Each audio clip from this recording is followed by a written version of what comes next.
In Arizona, we have a saying, it's called Stiver's Law. Whenever you create an organization or structure around a cause or a reason or an effort, sooner or later, the structure becomes more important than the reason you created it. That's what's happened. We are so worried about the next 10 years of the Libertarian Party, the idea that it would be unnecessary to even have one never even crossed our mind. I would love to be in a situation to where we're all free, and there's not a need for a Libertarian Party. That's what I'm looking for, is to make it where it's irrelevant. Everybody gets it. There's the, you know, Super Libertarian Party or something, or 4 of them, or I don't care. I'm not about the party. I'm about the philosophy. You think the philosophy was a side effect of the party? No, it was the other way around. The party was a side effect of a philosophy that's been around for hundreds of years. Let me tell you what's going to happen. It's not going to be 5, 10, 20 years. You know, these things don't happen all at once, but they do happen overnight. All of a sudden, boom. You wake up, what the heck just happened? You know, those big things happen, watch things happen, I wonder what the heck happened. And I am very certain of this. LNC chair, Washington's going to know we were there. By 4th of July, oh, hello. We have 535 senators and congressmen there. They have no clue that we're down the street. They don't know we're there. Why? What was the whole reason of going there? You know, I'm not for being in Washington. What, I get $10,000 a month for that place? You know what I can do with $10,000? That's just rent. I am like, are you serious? I went there a couple months ago. No parking. You know, there's not even a loading dock. How do you even get any things in here? It's a doorway. I go, this is stupid. And then in 06, when I'm in Portland, the big argument is whether they're going to re-sign the lease or not. I'm going, don't. I'm ready for a chair in 06. I'm going, don't do it. Can we go across the river? An extra 5-minute drive? Oh, I might even have a parking space. You know, can we have it in, you know, heck, in somebody's basement? I mean, what is it? It's a server and a phone. They go, oh, we got a cage. What's that? Counting the money. Really? I got to pay $10,000 to count, you know, the $10,000 I need to pay $10,000? You know, this is just stupid. So I'm going, all right, on our way out, I mean, we're probably there for another couple of years for the next presidential cycle anyway, but on our way out, they're going to know we were there. We did it with Revolution March in July of 08. You know, for 3 days, all we did is put up signs. We plastered the metro. We're going to be going in the second weekend in May. We're going to be doing the subway system in New York City. My wife and I are going there just because a friend of mine has a newspaper called Surf City, S-E-R-F. And we're just plastering the subway. This is not done in Washington. We are not there. They don't know we're there. Why? This is not going to happen all at once, but it will happen overnight. And if I ain't got a 5-year plan, well, I'm going to condense it into a couple of months. I mentioned the 5 and 10 and 20-year plan because I ran out of time, but I wanted to make a connection with the fact that you're standing in front of a homeschool dad. When you're a homeschool dad, you're a CEO of your own kid's future. And I taught my daughter to be disciplined and to sacrifice and to work hard and to be patient. And if she did, she could get into Harvard. I taught her from the day she was born. She'd go to either Harvard or Stanford. And last week, she was a homeschool kid accepted by 13 best colleges in America. Harvard, Stanford, Columbia, Brown, Penn, Duke, Chicago, Northwestern, Cal Berkeley. Shall I go on? The best of the best of the best of many of the people that we probably consider maybe our competitors or our enemies. I don't think libertarians talk much about going to Ivy League school, but Republicans and Democrats do. They think you're not qualified to be a presidential candidate unless you're one of the elite.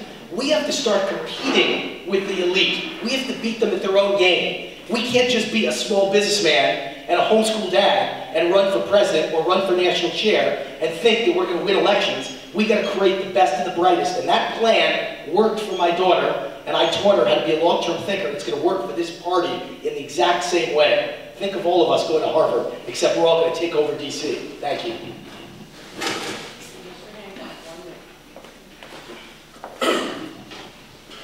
In 1988, my wife and I had just had our 4th child, 2 boys, 2 girls, 28, 24 now. I knew what was coming. It's a long story wise. The Omnibus Trade Competitiveness Act of '88, I read this law and I saw it. Before I even heard the term New World Order, I saw what they were doing. The government was a gang with a flag and they were shaking everybody down. I could see it, I read it. I'm 20-something years old, I'm going, holy crap, this is not what they taught us in social studies in junior high. This is not it. This is not it. So I'm going, all right. My wife and I, we have our birthdays close together at the end of March, and I said, you know, we were out celebrating out in the desert because we were poor. And I said, I need 10 years. You give me 10 years, and I can make sure that people in the state know what's happening. Not fix it, not be in charge of it, not rally, you know, troops behind me. And I just everybody just know the truth. After 10 years, we had that conversation again. She goes, you just keep going. So I'm keeping going.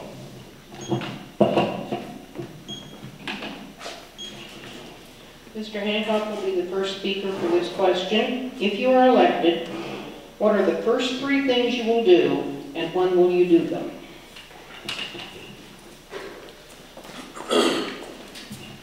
Thing 1, this thing on, you're free, I'm going golfing. Thing 2, I demand a recount. You know, the one thing that I want to make sure that people understand is that I'm not in this to be national chair. I'm in this to set a standard for libertarianism. In St. Louis, we are going to make a very clear decision to the planet. Now, a lot of people know who I am. A lot of people know what role I played in this revolution. A lot of people know what's expected of me. That's where a lot of my financial support comes from. Not from the people that are looking to be moderate, not from the people that, you know, are Christian conservatives that want to come over and kind of dabble in libertarianism. It's from hardcore, no compromise, wealthy libertarians that are begging to give money to the party if they'll actually do something. If they'll actually represent libertarianism. If they'll actually free minds. They're saying, look, man, it's right here. You want it? Earn it. Don't compromise. So I just want to make sure you understand, you know, the first 3 things, well, they all support that. The first thing, I guarantee you, is that we're going to be noticed in Washington, D.C. That is just stupid. You know, how many signs can I put up? How many flyers? How many cars can I put something on? These are simple, cheap things. But everybody, they spend all their money doing a mailing asking for more money. I don't even open them anymore. I know they got at least 4 PSSSSSs. Every single one of them. I'm like, yeah, I get it, whatever. What are you doing? The most successful thing that the Libertarian Party did in recent years was Ron Krickenberger raised the money to put a full-page ad in, was it USA Today, Wall Street Journal, so on, against the drug war. $60,000, $70,000, boom, overnight, went, do it, rock and roll. Well, a lot of the libertarians are there going, ew, drug war. That's what you'll get. So what happened?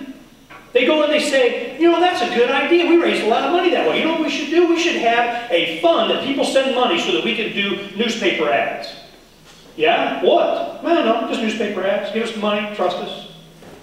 No money came in because they don't trust them. When you go, this is what I'm going to do. You want this to happen? Send the money. Boom, here it comes. The Libertarian Party hasn't done it, even after they had success with it. Oh, yeah. That's what the LNC is for. You know, it's not going to be just crazy Ernie running out there doing whatever he wants. A lot of people say, how are you going to get the LNC to do what you want? You're assuming that's my goal. Is there something the LNC is going to do to say, Ernie can't go out there and be libertarian? Ernie can't go and keep doing what he's doing? Ernie can't go out and go, is that written somewhere? But anything that's done as the party, you have the cooperation of everyone. We're going to get busy, and it's not going to be later.